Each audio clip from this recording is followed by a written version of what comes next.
Bapak atau Ibu dosen pengampu dan teman-teman mahasiswa sekalian. Perkenalkan, nama saya Radika Mulia dengan NIM 2410211220034 dari Fakultas Hukum. Pada kesempatan kali ini, saya akan membahas sebuah isu hukum kesehatan yang menurut saya sangat penting dan sangat relevan dengan perkembangan zaman sekarang, khususnya di era digital yang serba cepat seperti saat ini. Tema yang saya angkat adalah mengenai pelanggaran etik dan pelanggaran hukum oleh tenaga kesehatan yang melakukan foto selfie atau merekam video ketika operasi pasien sedang berlangsung. Judul yang saya pilih adalah pelanggaran etik dan hukum tenaga kesehatan, tinjauan yuridis terhadap tindakan berfoto atau merekam selfie pada saat operasi pasien dalam perspektif hukum perdata, administrasi, dan pidana, serta dikaitkan dengan KUHP baru. Saya memilih tema ini karena menurut saya perkembangan teknologi sekarang membawa dampak yang sangat besar dalam kehidupan manusia, termasuk dalam dunia kesehatan.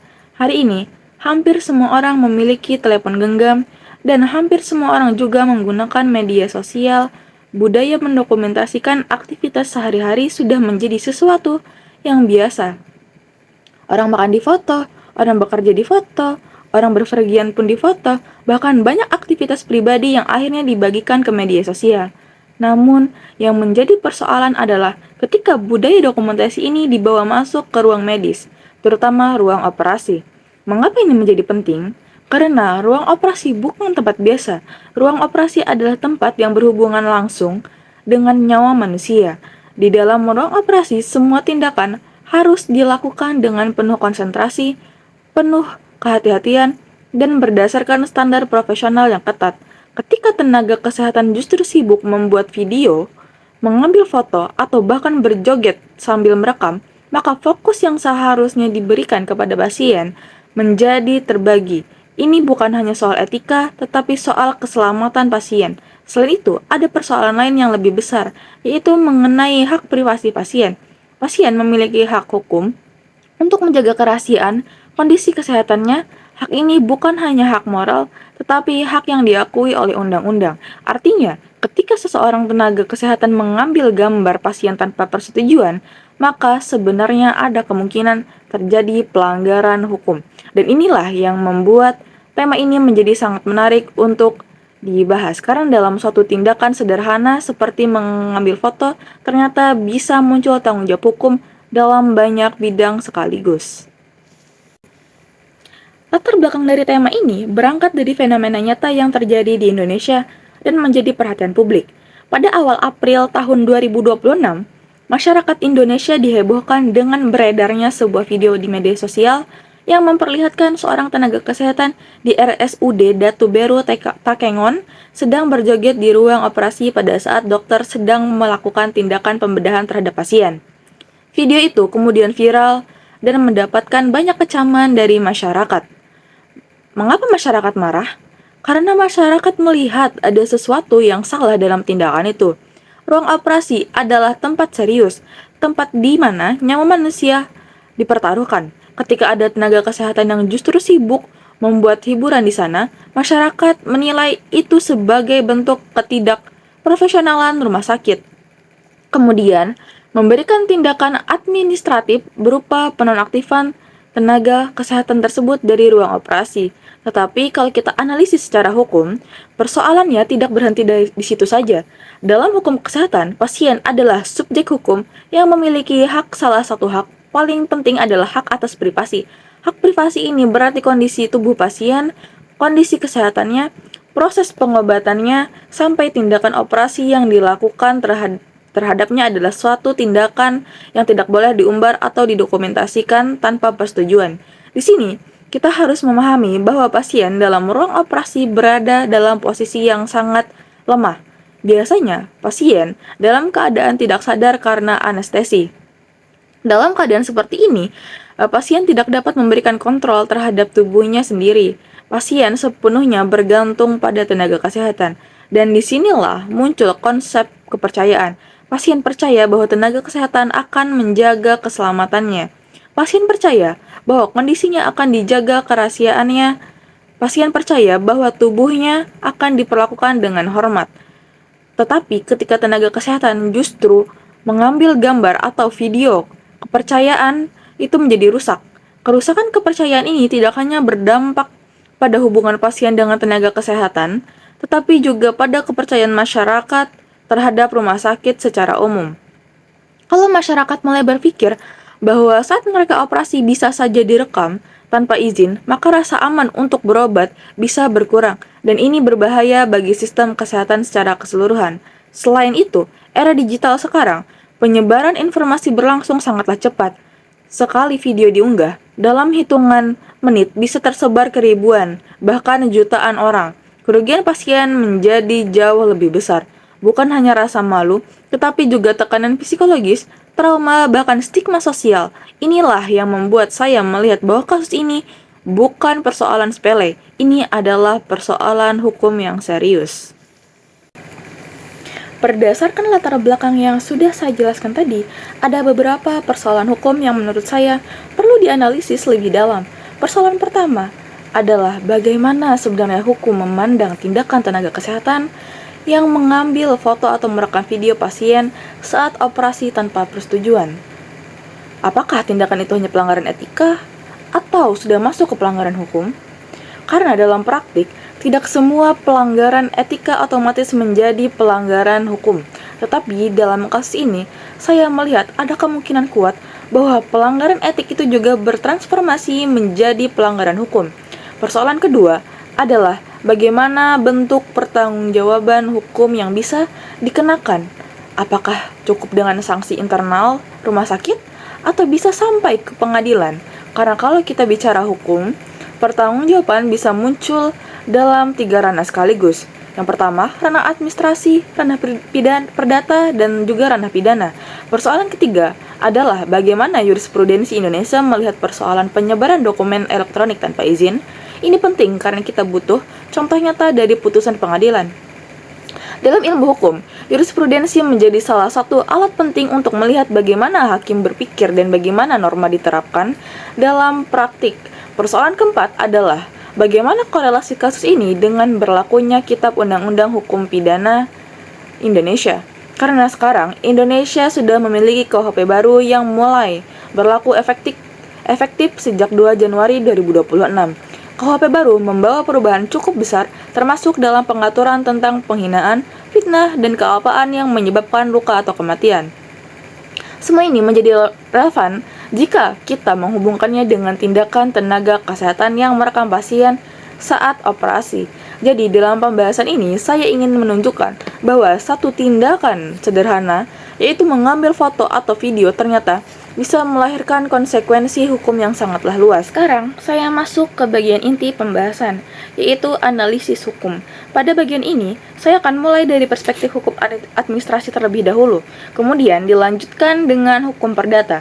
Kalau kita melihat dari perspektif hukum administrasi, dasar hukum utamanya adalah Undang-Undang Nomor 17 Tahun 2023 tentang Kesehatan. Undang-undang ini menjadi payung hukum utama yang mengatur bagaimana tenaga medis dan tenaga kesehatan harus menjalankan profesinya. Di dalam undang-undang tersebut ditegaskan bahwa tenaga kesehatan wajib bekerja sesuai dengan standar profesi, standar pelayanan, standar prosedur operasional, dan kode etik profesi. Artinya, tenaga kesehatan tidak boleh bekerja semuanya sendiri. Ada aturan yang mengikat dan ada batas-batas yang harus dipatuhi. Dalam konteks ruang operasi, standar profesi itu menjadi jauh lebih ketat. Mengapa? Karena ruang operasi adalah ruang yang penuh risiko. Satu kesalahan kecil saja bisa berakibat besar terhadap pasien. Bahkan, satu delik keterlambatan bisa menjadi penentu hidup atau mati seseorang. Itulah sebabnya, dalam dunia medis dikenal prinsip kehati-hatian yang sangat tinggi. Kalau kita hubungkan dengan kasus tenaga kesehatan yang mengambil foto atau video saat operasi, maka menurut saya, tindakan itu jelas menunjukkan adanya penyimpangan dari standar profesi. Kenapa saya mengatakan begitu?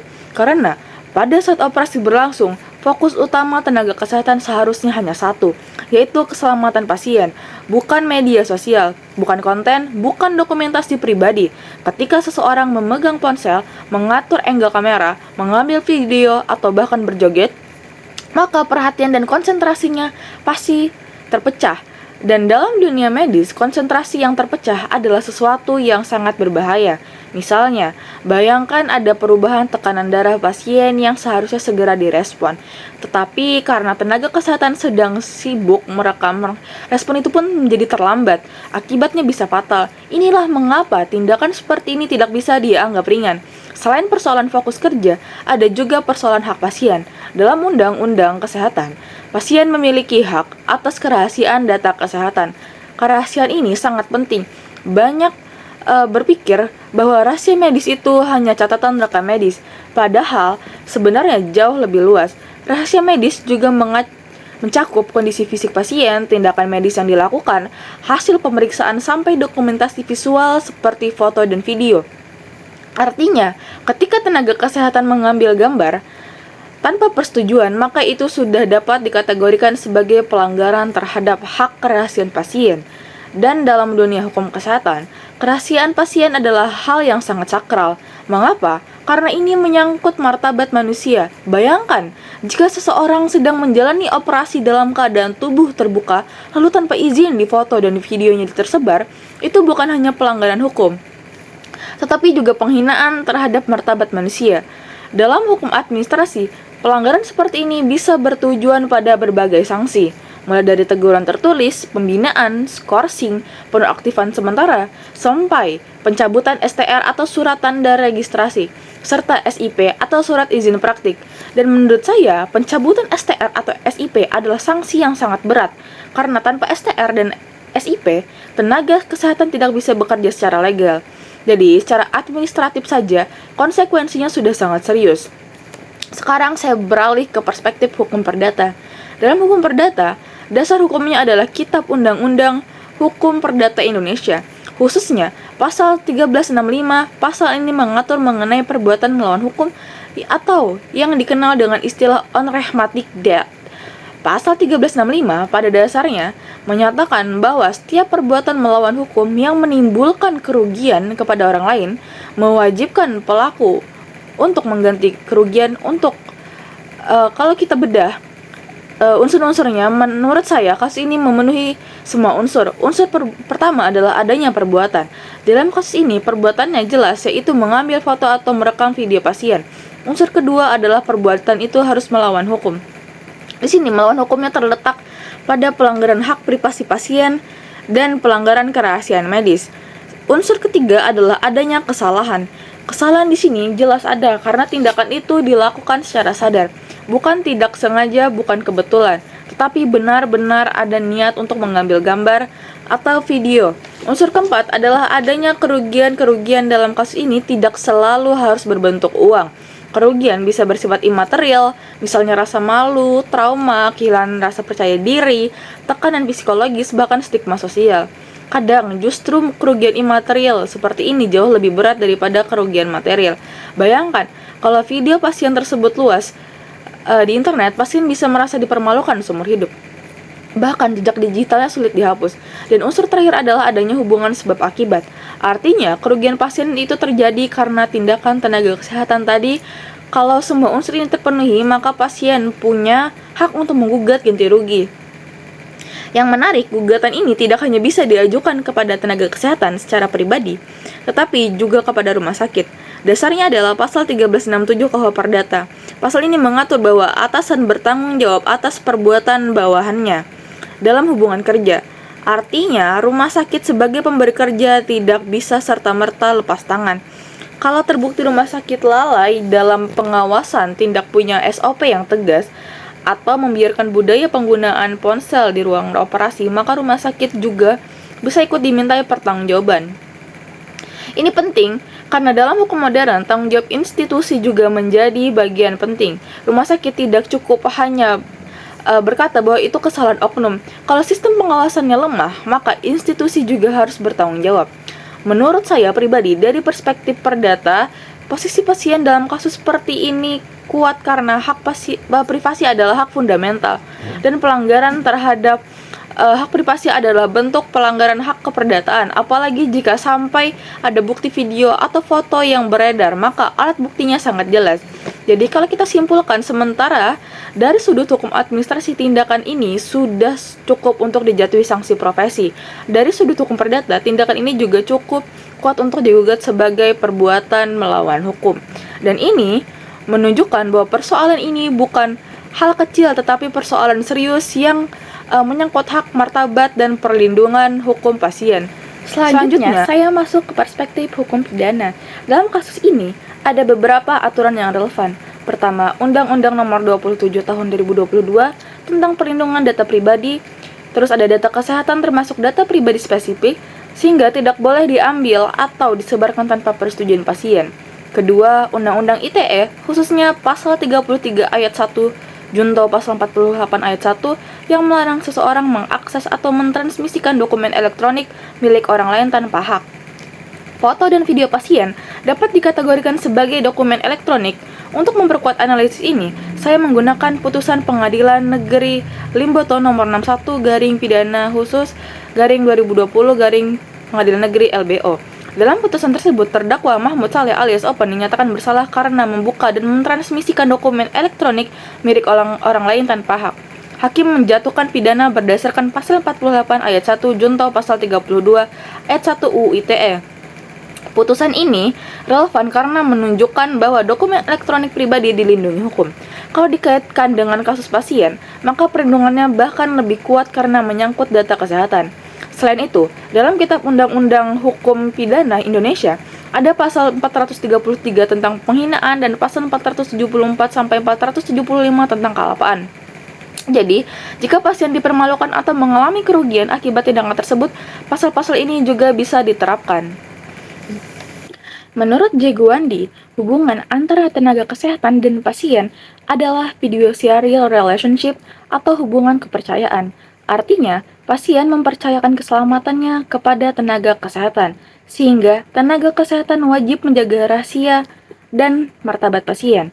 Dalam kasus ini, kepercayaan itu telah dilanggar. Dari seluruh pembahasan, saya menyimpulkan bahwa tindakan tenaga kesehatan yang mengambil foto atau merekam pasien saat operasi tanpa izin merupakan pelanggaran multidimensi. Secara administrasi, melanggar Undang-Undang Kesehatan. Secara perdata, memenuhi unsur pasal 1365 KUH Perdata tentang perbuatan melawan hukum. Secara pidana, dapat dijerat dengan UU PDP, UU ITE, dan KUHP baru. Dan melalui putusan Pengadilan Negeri Limboto nomor 61 garing pidana khusus garing 2020 Pengadilan Negeri LBO, kita dapat melihat bahwa hukum Indonesia sudah jelas melindungi data elektronik pribadi dari akses atau penyebaran tanpa izin. Karena itu, perlindungan terhadap pasien harus prioritas utama dalam pelayanan kesehatan. Terima kasih.